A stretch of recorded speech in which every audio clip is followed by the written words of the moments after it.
இவ்வளவு பெயின்ஃபுல்லான நம்ம பொலிட்டிக்கல் டிராவல்ல நம்மளோட மிகப்பெரிய ஆறுதலும் பலமும் என்ன தெரியுமா? என் நெஞ்சில் குடியிருக்கும் என்னோட தமிழ்நாட்டு மக்களும் என் உயிருக்கு உயிரான என்னோட தோழர்களும் தான். அவங்களோட பலத்தால தான்.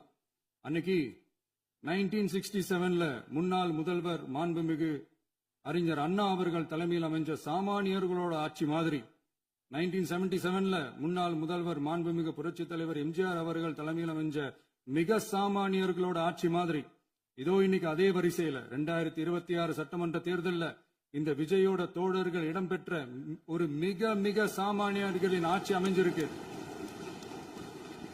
வாகை சூடும் வரலாறு திரும்பி இருக்கிறது. இப்படி ஒரு தீர்ப்பை மக்கள் அளிச்சதுனாலதான் தமிழக வரலாற்றில் ஒரு மகத்தான கூட்டணி ஆட்சியை நாம் அமைச்சிருக்கிறோம். இளைஞர்களால என்ன செய்ய முடியும், பெண்களால என்ன செய்ய முடியும்னு கேட்டவங்களுக்கான பதில் தான் இன்னைக்கு அமைஞ்சிருக்கிற நம்ம ஆட்சி. ஒரே ஒரு குடும்பம் மட்டும் முக்கியம்னு சொல்றது நம்மளோட ஆட்சி அதிகார அரசியல் இல்ல. தமிழ்நாட்டில் இருக்கிற ஒவ்வொரு குடும்பமும் முக்கியம்னு சொல்றது தான் நம்ம அரசியல். நம்மளோட ஆட்சி அதிகாரம் அதான் நம்மளோட மனசாட்சி உள்ள மக்கள் ஆட்சி.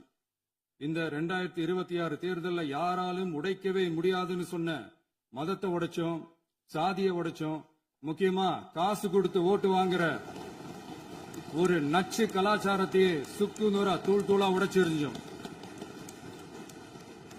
நாம கிளீன் கவர்னன்ஸ் அண்ட் குட் கவர்னன்ஸ்ல உறுதியா இருக்கிறோம். இப்ப மட்டும் இல்ல, எப்பவுமே இப்படிதான் இருப்போம்.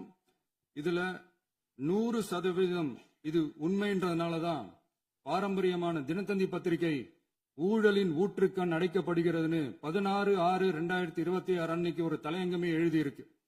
ஒரு தவறு செய்தால் அது தெரிந்து செய்தால் அவன் தேவன் என்றாலும் விடமாட்டேன் என்று எம்ஜிஆர் அன்று பாடினார். அதை இன்று விஜய் செயலில் காட்டுகிறார்னு அந்த எடிட்டோரியல்ல எழுதியிருக்கு. இந்த நேரத்தில் தினத்தந்திக்கு நம்மளோட நன்றியை தெரிவிச்சுக்கிறோம். அரசியலுக்கு வந்து 2 வருஷம் தான் ஆகுது. உங்களுக்கு என்ன தெரியும், உங்களால என்ன முடியும்னு கேலியா கேட்டவங்களுக்கு தினத்தந்தியோட பதிலை இப்போதைக்கு போதும்னு நினைக்கிறேன். என்னென்னமோ செய்வான்னு சொல்றானே இந்த விஜய், பல வருஷமா இருக்கிற ஒரு பதவி வெறி பிடிச்ச அரசியலை உடைச்சி எப்படி செய்வான்னு நம்ம மக்களை யோசிச்சிருவாங்க. இதோ இப்போ நம்ம மக்களுக்கு புரிஞ்சிருக்கும். இப்பவும் சொல்றோம், இது வெறும் ஆரம்பம் தாங்க. இந்த மாபெரும் சபையிலிருந்து கேட்கிற மக்களே, நமக்கு கொஞ்சம் அவகாசம் கொடுங்க. இதுக்கு முன்னாடி, அதாவது 2017 கடைசியில இருந்து 2026 ஏப்ரல் வரைக்கும் இருந்த புண்ணியவான்கள் ஆட்சியில ஒவ்வொரு டிபார்ட்மெண்ட்லயும் போட்ட ஏராளமான ஓட்டைகளை அடைச்சிக்கிட்டே படிப்படியா மக்களுக்கு நல்லதையும் செஞ்சுக்கிட்டே வருவோம். அதனாலதான் நமக்கு எதிரா யார் யாரோ சேரவே மாட்டாங்கன்னு நினைச்சவங்க எல்லாம் ஒன்னா சேர்றாங்க. நம்ம ஆட்சிக்கு டேட்டு குறிக்கிறாங்க.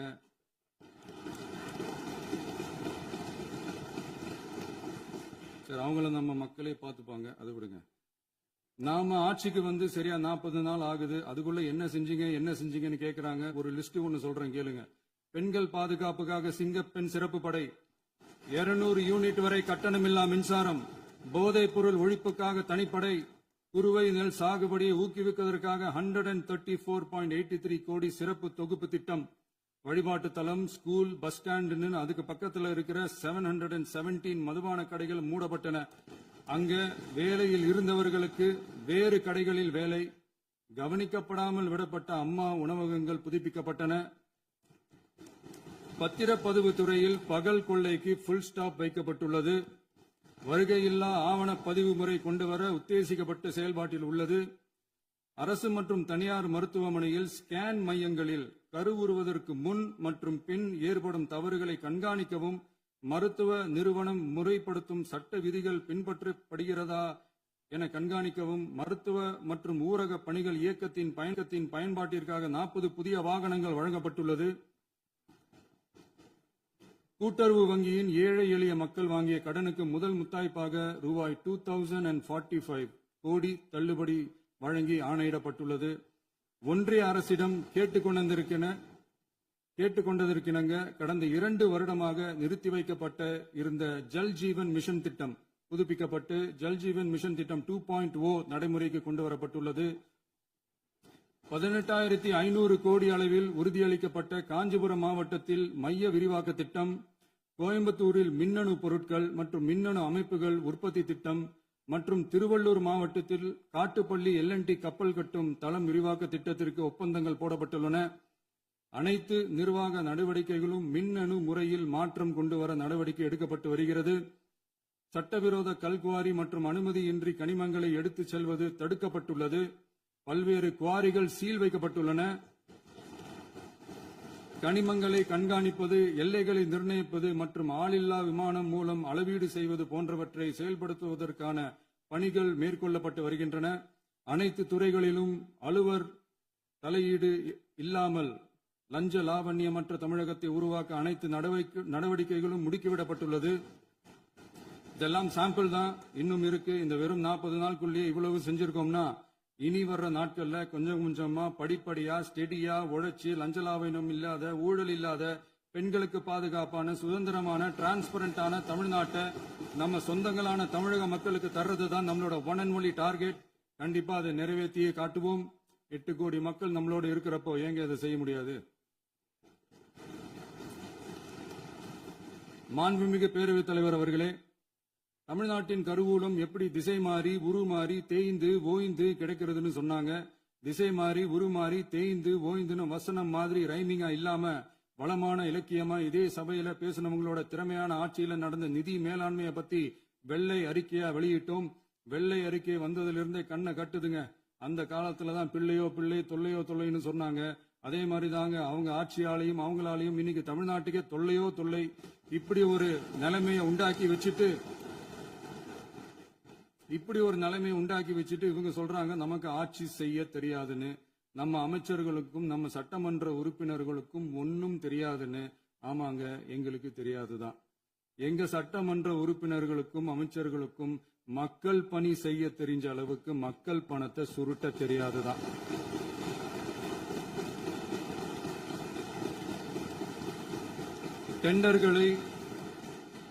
டெண்டர்களை முறைப்படுத்த தெரிஞ்ச அளவுக்கு அதோட ரேட்டை உயர்த்தி ஊழல் செய்ய தெரியாதுதான்.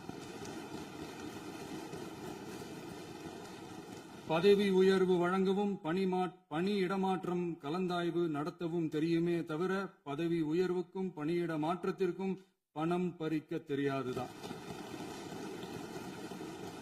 புதிய பணியிடங்கள் உருவாக்க தெரியுமே தவிர அந்த பணியிடங்களை பணத்துக்கு விற்க தெரியாதுதான். கோயில்கள்ல நடக்கிற நிர்வாக சீர்கேட்டை தடுக்க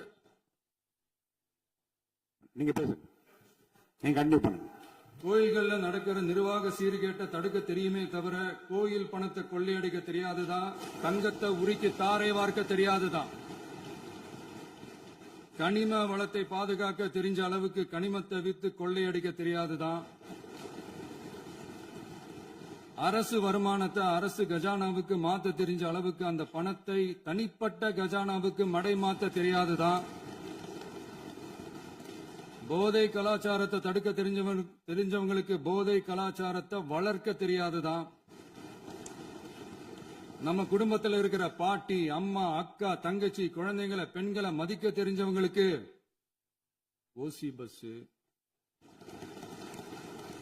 1000 ரூபாய் கேஸ், இப்படியெல்லாம் பேச தெரியாதுதான். எங்க உறுப்பினர்களுக்கும் அமைச்சர்களுக்கும் மக்கள் சேவை தெரிந்த அளவிற்கு சுயநல தேவையை செஞ்சிக்க தெரியாதுதான். அதனாலதான் சொல்றோம், எங்களை பார்த்து எதுவும் தெரியாதுன்னு சொல்றவங்களுக்கு சொல்றோம், இதெல்லாம் எங்களுக்கு தெரியாதுதான். உங்களை மாதிரி முறைகேடுகளை செய்யறத நாங்க தெரிஞ்சுக்கவும் போறதில்ல, தெரிஞ்சுக்கவும் ஆசைப்படல. அத கடைசி வரைக்கும் எங்களுக்கு தெரியாமலே இருந்துட்டு போகட்டும். அதனால நாங்களும் எங்க மக்களும் வெரி வெரி ஹாப்பி தான். மாண்புமிகு பேரவைத் தலைவர் அவர்களே, எதிர்ப்பவர்கள் எதிர்க்கட்சி என்பதற்காக எங்கள் ஆட்சி மீது 1000 பழி போடலாம். ஆனாலும் தமிழக மக்களுக்கு உண்மையை உணர்த்த வேண்டியது நம்மளோட கடமை. மின்வெட்டை பொறுத்தவரை தமிழ்நாடு மின்மிகை மாநிலமாக இருந்தாலும் கடந்த காலங்களில் ஏற்பட்ட நிர்வாக குளறுபடிகளும் மின்சார சாதனங்கள் மற்றும் மின் மாற்றிகளில் ஏற்படும் பழுதாலும் வேண்டுமென்றே சிலரின் நடவடிக்கைகளாலும் இந்த மின்வெட்டிற்கு காரணமாக உள்ளது. மின் விநியோக மீட்பு நடவடிக்கைகளை ஒருங்கிணைப்பதற்காக எதிர்பாராமல் இரவு நேரங்களில் ஏற்படும் மின் தடங்களை விரைந்து சரி செய்வதில் 10 உயர்மட்ட கண்காணிப்பு குழுக்கள் மற்றும் 125 சிறப்பு மின் தடை நீக்க ரோந்து வாகனங்கள் வழங்கப்பட்டு 24 மணி நேரமும் கண்காணிக்கப்படுகிறது. கூடுதலாக தற்போது 77 புதிய மின் தடை நீக்க மையங்களும் உருவாக்கப்பட்டுள்ளன. விரைவில் இந்த மின்வெட்டு நிலைமை அறவே நீக்கப்படும். மாண்புமிகு பேரவைத் தலைவர் அவர்களே, நம்ம விவசாயிகள் எல்லாரும் நம்மள நல்லா புரிஞ்சுக்கிட்டு தமிழக வெற்றி கழகத்தை ஏத்துக்கிட்டாலும் எதிர்க்கட்சிகளோட தூண்டுதலால சில இடங்கள்ல சில போராட்டங்கள் நடக்குது. எதிர்க்கட்சிகள் என்னதான் சித்து வேலை செஞ்சாலும் விவசாய பெருமக்கள் எல்லாரும் நம்ம ஆட்சி அவங்களுக்கான ஆட்சி தான் நல்லா புரிஞ்சுதான் வச்சிருக்கிறாங்க. இந்த வருஷம் எல்னினோ விளைவா எப்பவும் இருக்கிறத விட இந்த டைம் மழை குறையுங்கிறதையும் நம்ம விவசாயிகள் உணர்ந்துதான் இருப்பாங்க. இருந்தாலும் நம்ம அரசு நம்ம விவசாயிகளோட வாழ்வாதாரத்துக்காக பக்கபலமாகவும் உறுதியாகவும் துணை நிற்கும்ங்கிறத தெரிவிச்சுக்கிறோம். நம்ம தமிழகத்தில் ஏற்கனவே நடந்த அதி அற்புதமான சூப்பரான நிர்வாக திறன் கொண்ட 50 வருஷ அரசியல் அனுபவம் கொண்ட 2.0, 3.0, 4.0 பல 0.0 மாடல் ஆட்சி நடத்த கனவு கண்டவங்களோட அட்டகாசமான ஆட்சிக்காரங்க பல்வேறு விதமான நிதி நெருக்கடியை நம்ம மக்களுக்கும் நமக்கும் பரிசா கொடுத்துட்டு போய் இருந்தாலும் கூட்டுறவு வங்கிகளின் மூலம் 75,000 வரை பயிர்கடன் பெற்று குறு சிறு இதர பெரு விவசாயிகளுக்கு 100% முழுமையான பயிர்கடன் தள்ளுபடியும் 75,000க்கு மேல் கடன் பெற்றவர்களுக்கு குறைந்தபட்சமாக 35,000 பண பயன் கிடைக்கும் அளவிற்கு மொத்தம் 14,43,504 விவசாயிகளுக்கு ரூபாய் 5,932.23 கோடி பயிர்கடன் தள்ளுபடி வழங்கப்பட்டுள்ளது. மாண்புமிகு பேரவைத் தலைவர் அவர்களே, நாம ஒன்றியத்தில் கூட்டுறவு கூட்டாட்சி, மாநிலத்தில் சுயாட்சி என்ற கொள்கையை கொண்டவங்க தான் ஏற்கனவே அறிவிச்சிருக்கிறோம். தற்போதைய ஒன்றிய அரசு சார்ந்த கட்சியுடன் அரசியலில் கொள்கை அளவில் நேர் எதிராக நிக்கிறவங்க தான் நாம. அதே சமயத்தில் எதுக்கெடுத்தாலும் கண்ணை மூடிக்கிட்டு ஒன்றிய அரசோட மோதல் போக்கை விரும்புறவங்க நாம இல்ல. நமக்கு எப்பவுமே தமிழகத்தின் வளர்ச்சி மட்டும்தான் முக்கியம். அதுக்காக நம்மளோட அரசியல் ரீதியான கொள்கைகளையோ மாநில உரிமைகளையோ கொஞ்சம் கூட விட்டு கொடுக்கவே மாட்டோம். அதுல ரொம்ப தெளிவாகவும் உறுதியாகவும் இருக்கிறோம். இனியும் இப்படித்தான் இருப்போம். அதுல ஒருபோதும் மாற்றமே இருக்காது. அதனால இதுல யாரு திசை திருப்ப வேலையில் ஈடுபட்டாலும் அவங்க எல்லாரும் மக்கள் மத்தியில் தோற்பது உறுதி. எனவே நம்ம மக்களுக்கோ சிறுபான்மை சகோதரர்களுக்கோ நம்ம ஆதரவு இயக்கங்களுக்கோ எந்தவித சந்தேகமும் வேண்டாம். நாம் யாரோட டீமும் இல்ல. நாம எப்பவுமே பியூரான பீப்புள்ஸ் டீம். இன்னும் சொல்ல போனா நாம secular team, social justice team. மாண்புமிகு பேரவைத் தலைவர் அவர்களே, அரசு விழாக்கள், கல்வி நிறுவனங்கள் மற்றும் பல அதிகாரப்பூர்வ நிகழ்ச்சிகளோட தொடக்கத்துல நம்ம தமிழ்தாய் வாழ்த்த பாடுறதுதான் வழக்கமா இருக்கு. தமிழ்தாய் வாழ்த்த பொறுத்த வரைக்கும் நம் அரசு இதுல நம்மளோட உறுதியான நிலைப்பாட்டை ஒன்றிய அரசுக்கு மிக தெளிவா தெரிவிச்சிருக்கு. அது இல்லாம இதில் மாநில அரசின் கொள்கைக்கு ஏற்ப ஒன்றிய அரசின் அறிவிக்கையில் திருத்தம் மேற்கொள்ள கோரிக்கையும் விடுக்கப்பட்டுள்ளது. நீட் தேர்வை பொறுத்தவரை கிராமப்புற மற்றும் பொருளாதார ரீதியாக பின்தங்கிய மாணவர்களுக்கு சமமான வாய்ப்பை வழங்குவதில்லை. மருத்துவ கல்வியில் சமூக நீதி மற்றும் சம வாய்ப்பை நீட் பாதிக்கிறது என்பதை உணர்கிறோம். எனவே மருத்துவ படிப்புகளுக்கான சேர்க்கையை 12ஆம் வகுப்பு மதிப்பெண்களின் அடிப்படையில் நடத்த வேண்டும் என்று நமது அரசு வலியுறுத்தி வருகிறது. மத்திய அரசிடம் நீட்டிலிருந்து தமிழ்நாட்டிற்கு விலக்கு வழங்க வேண்டும் என்று கோரிக்கை விடுத்துள்ளது. மாண்புமிகு பேரவைத் தலைவர் அவர்களே, பேரறிஞர் அண்ணா அவர்கள் தலைமையிலான அரசு 1968 இருமொழி கொள்கையை நடைமுறைப்படுத்தியது. தமிழ் ஆட்சி மொழி, தமிழ் மொழியை பாதுகாப்பது, மாணவர்களுக்கு ஆங்கிலத்தின் மூலம் உலக அளவிலான வாய்ப்புகளை வழங்குவது, எந்த ஒரு மொழியையும் கட்டாயமாக திணிப்பதை தவிர்ப்பது மற்றும் எதிர்ப்பது, நிலத்தின் மொழி மற்றும் பண்பாட்டு அடையாளத்தை பேணுவது என்பதை நம் தமிழக வெற்றிக் கழக ஆட்சி ஏற்றுக்கொண்டுள்ளது. எனவே தமிழ்நாட்டில் தமிழ் ஆட்சி மொழி மற்றும் இருமொழி கொள்கை என்பதில் நமக்கு மாற்று கருத்தே இல்லை. மாண்புமிகு பேரவைத் தலைவர் அவர்களே, கடந்த 11/6/2026 அன்று நடந்த நிதி ஆயோக் கூட்டத்தில் தமிழ்நாடு அரசின் சார்பாக கலந்து கொண்டு வறுமையற்ற தமிழ்நாடு இயக்கம் உருவாக்க தேவையான நிதியையும், தமிழ்நாட்டுக்கு 2 எய்ம்ஸ் மருத்துவமனைகளை தருமாறும், மருத்துவம் மற்றும் பல் மருத்துவ படிப்பிற்கு 12ஆம் வகுப்பு மதிப்பின் அடிப்படையில் இடங்களை நிரப்புதல் குறித்தும், செயற்கை நுண்ணறிவு தொடக்க நிறுவன வளர்ப்பு மையங்கள் தமிழ்நாட்டில் அமைக்கவும், இளைஞர் திறன் மற்றும் வேலைவாய்ப்பு இயக்கம் செயல்படுத்த வேண்டியும், பெண்கள் தலைமையிலான வளர்ச்சி குறித்தும், மீனவ சமுதாயங்களின் வாழ்வாதாரம் மற்றும் மீன்பிடி படகுகள் மற்றும் மீனவர்களை விடுவித்தல் குறித்து நிரந்தர நடவடிக்கை எடுக்க வேண்டியும், காலநிலை தாங்கும் தன்மை பெருந்திட்டம் 2045 கீழ் விண்வெளி உற்பத்தி மையத்தை தேசிய விண்வெளி உற்பத்தி மையமாக அறிவிக்க கோரியும், தமிழ்நாட்டில் சாலை போக்குவரத்து, நெடுஞ்சாலை மற்றும் ரயில்வே அமைச்சகத்தின் மேம்பாட்டு குறித்தும் அனைத்து கிராம